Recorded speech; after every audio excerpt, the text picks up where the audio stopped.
Thanks for coming. I'm Julien from Scala Center. And I'm Stefan. I work at Lightband on the Scala compiler team. And we're going to talk about migrating your code to Scala 2.13 today. So in case you missed Adrian's talk in the previous slot, I'd like to give you a quick overview of Scala 2.13. Some of the big topics from the roadmap. I'm actually linking to the roadmap here so you can look up the details. So the biggest thing we're doing is simplifying the collections library, whereby simplifying means that we actually redesigned it from scratch, which happened the last time in 2008 or 9 for Scala 2.8. So this is a big step. We also have some further compiler performance improvements that did not make it into Scala 2.12. We continued modularizing the standard library. We'll get to that in a bit, what that means for you when you're migrating. And we're trying to improve user-friendliness, which means things like documentation and a nicer REPL and nicer error messages. So the current status is Scala 2.13.0 milestone 4 was released yesterday. I already gave this talk 2 days ago and it still said shortly on there, so now it's out. You can actually try it. It's on Maven Central. And this is maybe the biggest milestone in years because it's the first milestone with the new collections library. M3 still had the old one. There will be another milestone release, M5, where we're doing minor API changes to the collections, plus bug fixes and performance improvements, and all the small details that are not yet in M4.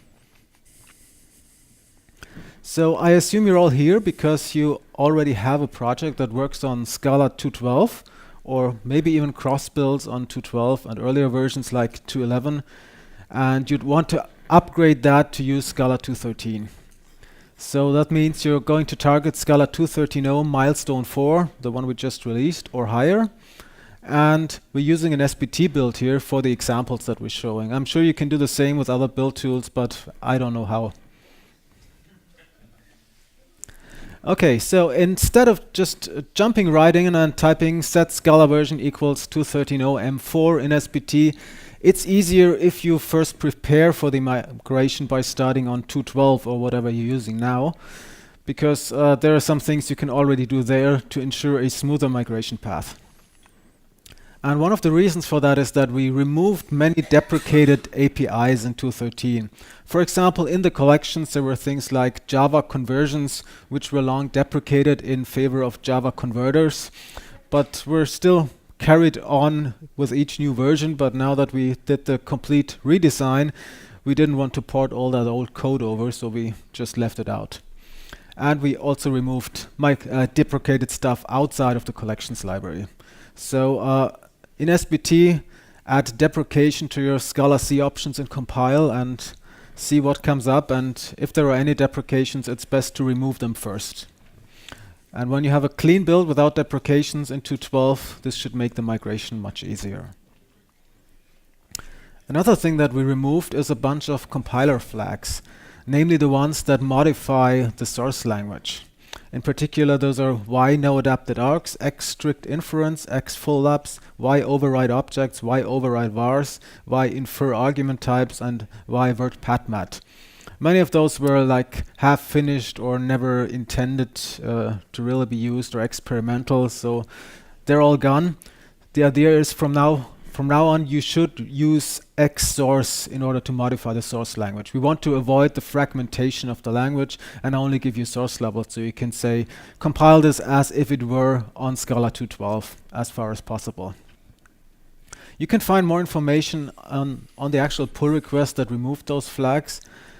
There's one in particular that I'd like to point out, that is why no adapted args, because it's probably the most popular one of those that you may use routinely in your builds. And this is used to turn off argument adaptation and auto-tupling, because they have some, let's say, dangerous corner cases where unintended adaptation can happen. And there is no way to turn that off entirely anymore. The goal is that we remove the dangerous cases and always keep the non-dangerous ones enabled, and that's what Dotty already does basically. So Dotty has more restrictive adaptation, and Scala 2.14 will align with Dotty in that regard. One feature in particular that we already have now in 2.13 that you can use is that we disable automatic ADA expansion of zero-arg methods. So when you have a method and which does not have an empty parameter list, and past that you need to put an underscore there if you want to use it as a function to get ADA expansion. But this is only under X source 2.14, so you need to opt into that. It's off by default in 2.13. Another thing that we cleaned up or removed is modules. Is anyone here using Scala library all? Nobody as expected. So in case you find it somewhere, just replace it by individual dependencies, because really nobody was using it, so there's no point in having it. The parallel collections have also been moved into a separate module. They're no longer part of the standard collection library. And this is already in M3. So if you're building on M3, you will encounter this. There's a separate parallel collections module that is published for M3. We have not yet adapted it to M4. If you're using it on M3, follow these instructions that I'm linking here for how to cross-build. We're going to make it simpler for M4. And finally, Scala XML is still there, but it's no longer a transitive dependency of Scala compiler, which is probably more exciting for me and the rest of the compiler team than it is for you, because it means we no longer rely on this for bootstrapping. We're no longer using it in Scala doc. But if you relied on this dependency, just add a direct dependency on Scala XML. So now that you've cleaned up your build, Julien will tell you what to do on 2.13. Okay. So all you have to do is to use 2.13 M4 as your Scala version in your build definition. And then if you want to use separate options for if you are cross-building for several Scala versions and you want to use separate options for specific Scala versions, you can use this expression. And here the important part is here, where we check that the minor version of Scala is higher or equal than 13. And here this is an example where we show the closest option we have to the argument adaptation options. And then you can try to compile, and you might get some compilation error, probably due to the new collection API.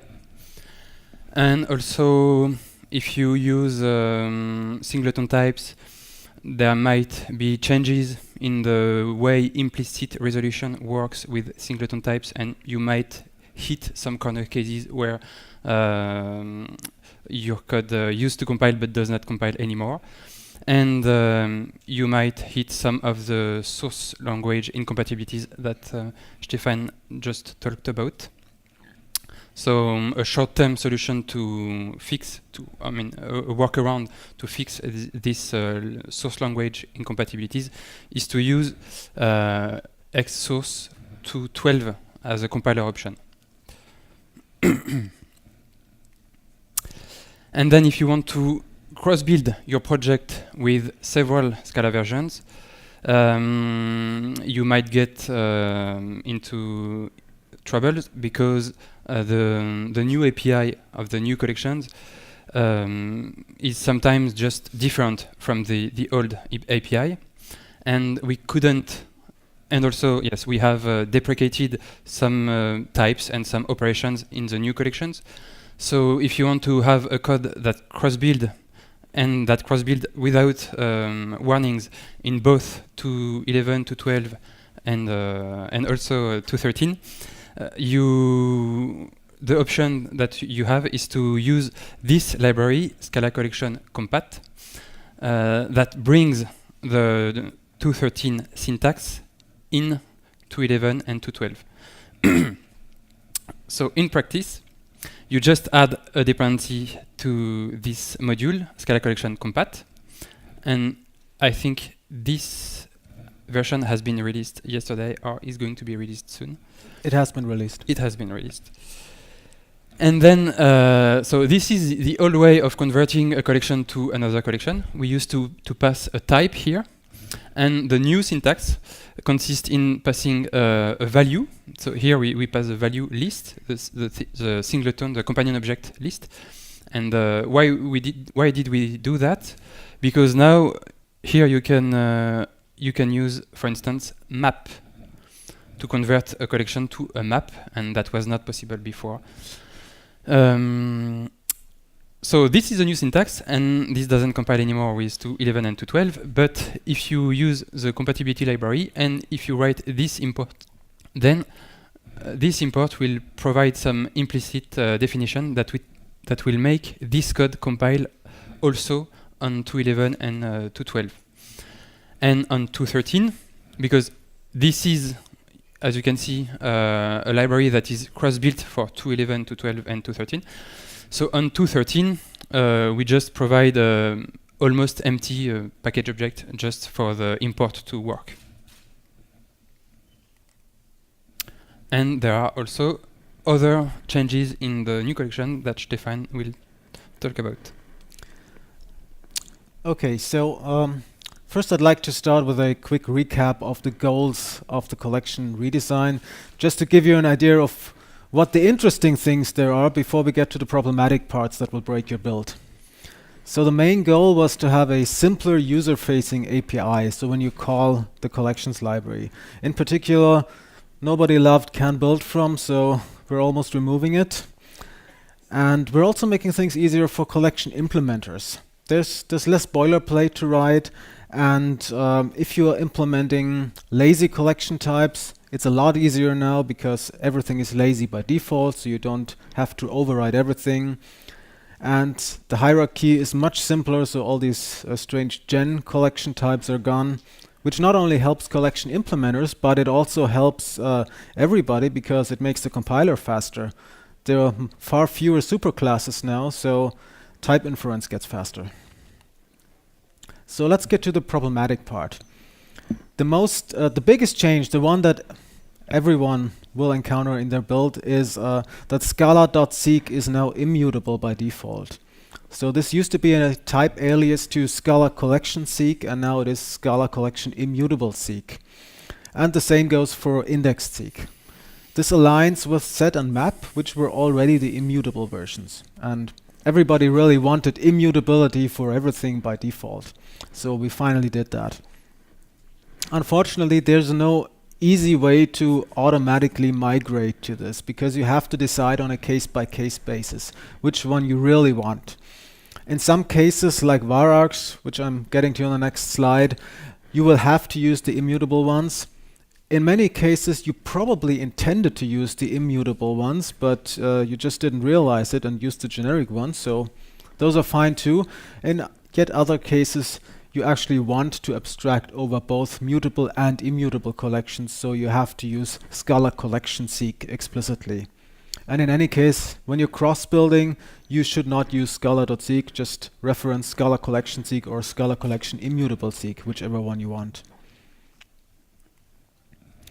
So what is the reason why seek was not immutable by default in the first place? Because set and map already were. Well, the reason was varargs. Varargs are part of the Scala language specification, and the spec is only supposed to refer to types directly in the Scala package, so no Scala collection, whatever. It had to be Scala.seek. And unfortunately, we need Java interoperability, and Java uses arrays for varargs, which are mutable. So that's why we had an immutable, a generic default seek, so it could handle Java arrays. Of course, varargs are not really supposed to be mutable, not even in Java. What everyone in Java does is pass an array and hope for the best that nobody does anything strange with it, because you really expected that they are immutable. So we assume the same thing now, and we still have to interoperate with Java. So there's a new type called Scala collection immutable array seek, which is a pretend immutable wrapper for an array. And it's useful for performance, so You can also use it in your own code. There's a method arraySeek.unsaveWrapArray, which will take an array and give you this pretend immutable seek for it. We still have an implicit conversion to Scala.seek, which makes a lot of code compile that would otherwise break. But it now copies the array because we pretend that the resulting seek is immutable, so that's something you don't want to do by accident. So if you still have the deprecation warnings turned on from building on 2.12 and removing all the deprecated calls, you will get this error message here that tells you either use an explicit to index seek call if you really want to copy, or call unsaveWrapArray manually if that's what you want.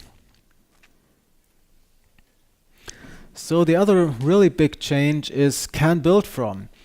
So can build from is gone. Well, at least 3 letters of it are gone. It's now called build from.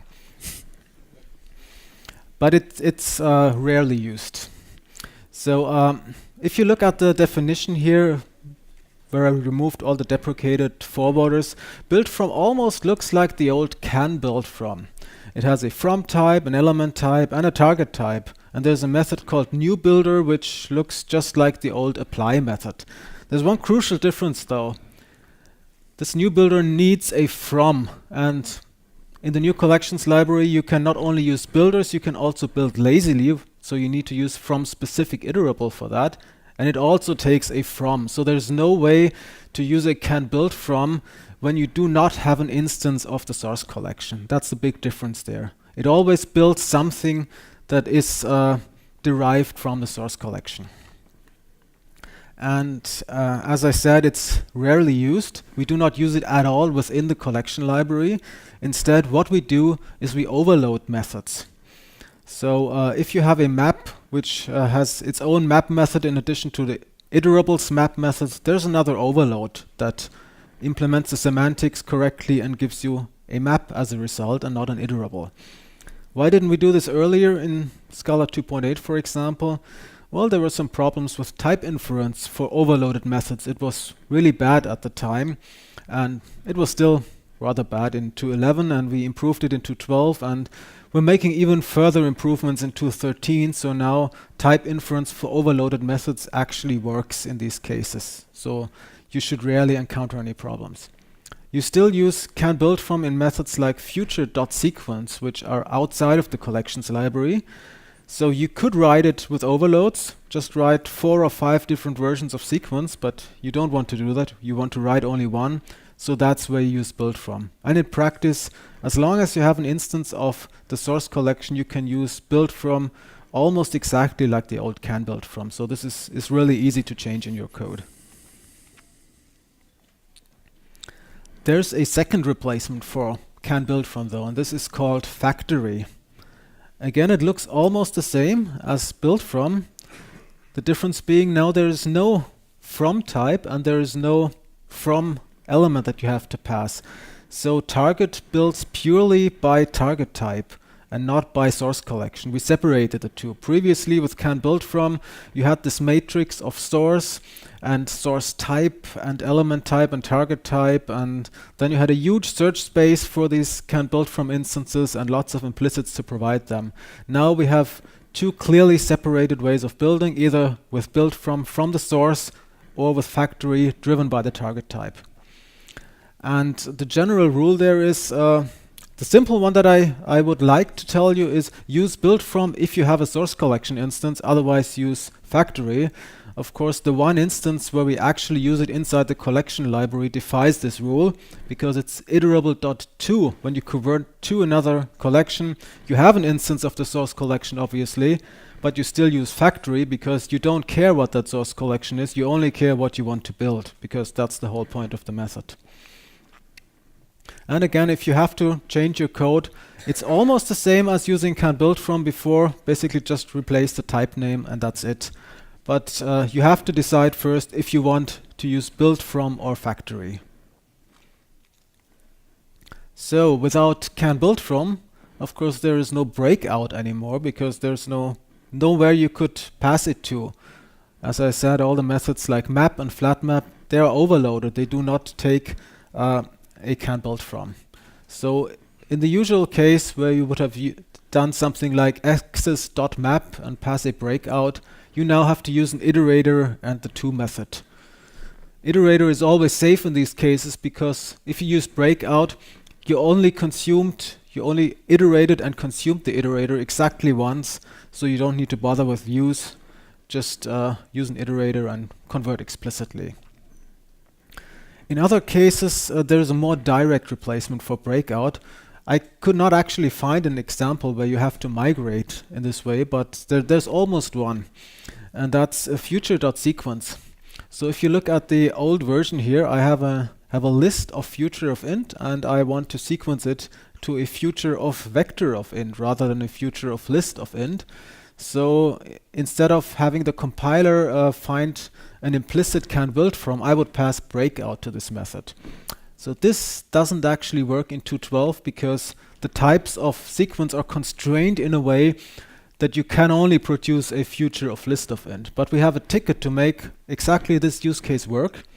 And we did so in 2.13 with the direct replacement, which is built from.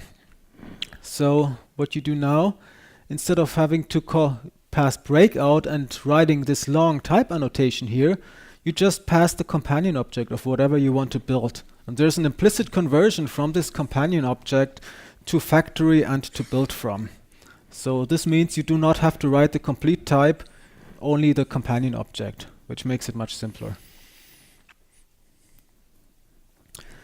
Another big incompatibility are views, but most people will probably not encounter them. How many of you are using views currently? I see three hands, 4. You are? 5, okay. So very few people are actually using views, and for many use cases, they are still compatible, even though we started with a completely different approach. Views in the new collection library are essentially reified iterator operations. So if you know Java 8 streams, you can think of view versus iterator as being similar to stream versus splitterator. View is used to compose the iterator operations that you want to perform, and then when you actually execute this, you get an iterator that implements these operations. And the difference to the old collections library is that these new views are no longer tied to the source collection type. We still have something like map view or index view because they should provide special operations which are not available on every view. But a view doesn't know from which kind of source collection it was built. There is still a method called force for compatibility, but you have to be aware that it always gives you a default collection type. So in general, you should call some explicit to operation in order to convert back from a view to a proper collection. There are 2 methods where you may have encountered views without knowing, because I'm sure more than 5 of you have used these views, and that's in the methods map values and filter keys on a map. They pretend to return a map, but what you actually got is a view because it was lazy. And I ran into this myself when I tried to migrate the Slick codebase to 2.13.0 M4. I called map values on a map with definitions to compute something, and then repeatedly accessed those elements while traversing an AST, which means every time I accessed the same map key, the value was recomputed, and I didn't know about it because it's actually a map view. So in the new collections library, we declare it as map view, and a map view is no longer a map. It is something different. It is a view. So if you run into any type errors because of this, you have to add an explicit toMap call in order to convert back. Of course, there's an even bigger source of incompatibilities, and that's when you implement custom collection types. How many of you are doing that? Anyone? One? Yeah, but very few people actually do that. And of course, one of the reasons why so few people do that is that it's really complicated to do at the moment. Just understanding the type hierarchies and making sure you get the right can build from is really difficult. So this has changed quite a bit in the new design, and usually, unless you have very simple collection types, like in a test case where you just have to mock something, there's no point in trying to cross-build. So you you create two different source files, use one for 2.12 and one for 2.13. We simplified the type hierarchy quite a bit so that you have fewer superclasses now. There's less boilerplate to write for many collections when you implement them. And when you override any methods, which you generally do because you want to make them more performant, that's the whole point of implementing your own collection, you now have to override a method with an alphabetic name. Previously, where you'd override the plus plus method, it's now called concat, and plus plus is just an alias, a final method that calls concat. Because we want you to have a proper name for every method, so you don't have to say plus plus, you actually know it's called concat now. And of course, if you used can build from, you have to overload instead, just like we do in our own collection implementations. So how would you do this in your SBT build? Well, we can do it the same way as for the compiler flags that we've seen earlier. SBT actually supports this out of the box. I wasn't aware of this until very recently, so it's a bit hidden in SBT, at least if you, like me, are in the habit of not reading the manuals for every new release. So you already get your cross-version source directories by default. So in addition to source main Scala, if you build for these, you would also get source main Scala 2.12, which is only used when you build on 2.12, and source main Scala 2.13.0 M4 if you build on 2.13 or M4. And you can already see the problem there. SBT uses the binary version. It's really the best thing it can do, but of course that's not what we want, because we care about source compatibility and not binary compatibility.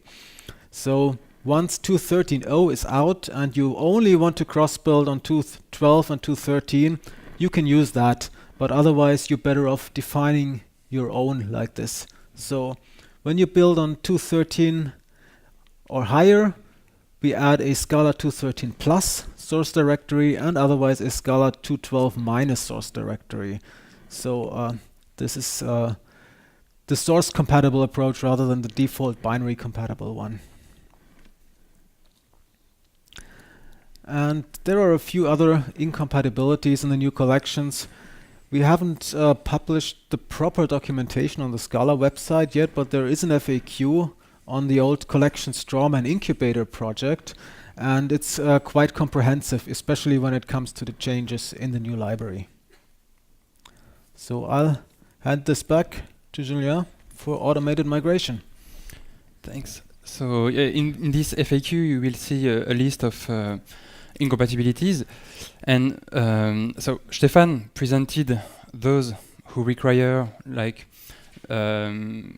decision on a case-by-case basis, but most of them are just methods that have been renamed and or deprecated and aliased to something else. And in those cases, the migration is quite mechanical and can be automated, and that's why we are developing a tool to automate the migration. The idea is that an application that works on 2.12, if you apply the migration tool on it, it produces an application that works that compiles on 2.13. Currently, the migration tool is implemented in the form of a Scala fix rewrite rule. So in case you don't know, Scala fix is a Scala code manipulation tool developed at the Scala Center mainly. And hopefully you will get an application that compiles with 2.13, but maybe some cases not handled by the migration tool will have to be handled manually. In practice, this is how it works. You first add the SBT plugin for Scala fix to your project. Then you run SBT, you enable Scala fix, and then you run the migration rule, which is named new collections, which transforms an application that works on 2.12 into an application that compiles on 2.13 without deprecation warnings. And it does that in place. So it modifies the project in place. It doesn't copy, it doesn't produce the source on a different path. And then you can change the Scala version in your project and reload the project and try to see if it compiles. I had a nice animation. So what kind of rules do we have? Like I've said, renamings, like types and operation have been renamed. So for instance, stream has been replaced with lazy list, and the operation append has been renamed to lazy appended all. That's the new name. In the case of the migration from stream to lazy list, I want to draw your attention to the fact that lazy list is not totally semantically identical to stream, in a sense that it is lazy in its head also. So stream is only lazy on the tail, not on the head. So that could be a semantic change that breaks something in your application.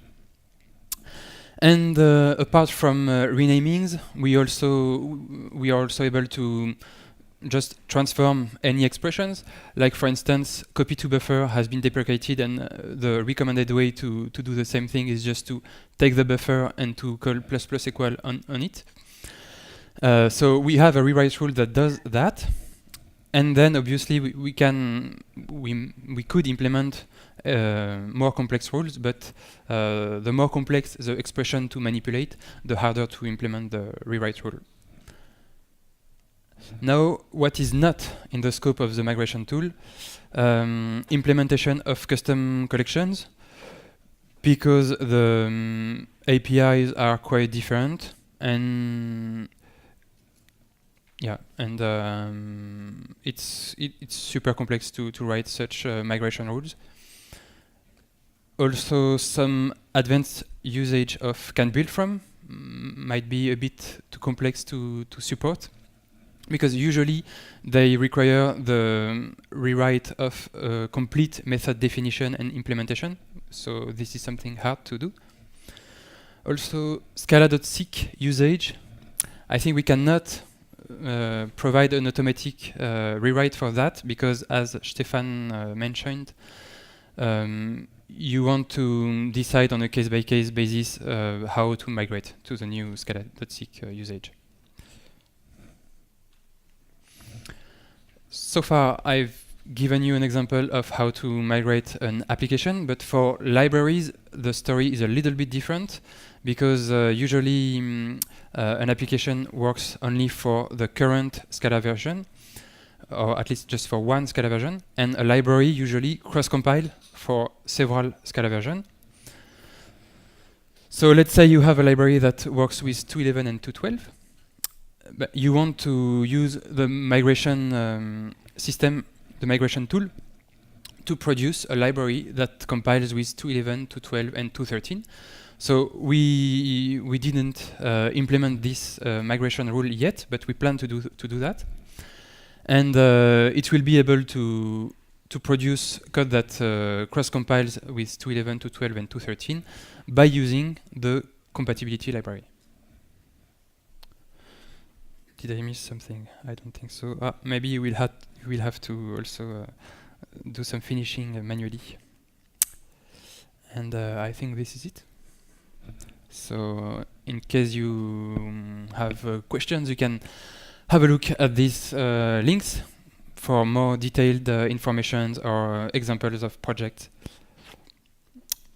And we are happy to take questions. Thanks for your attention.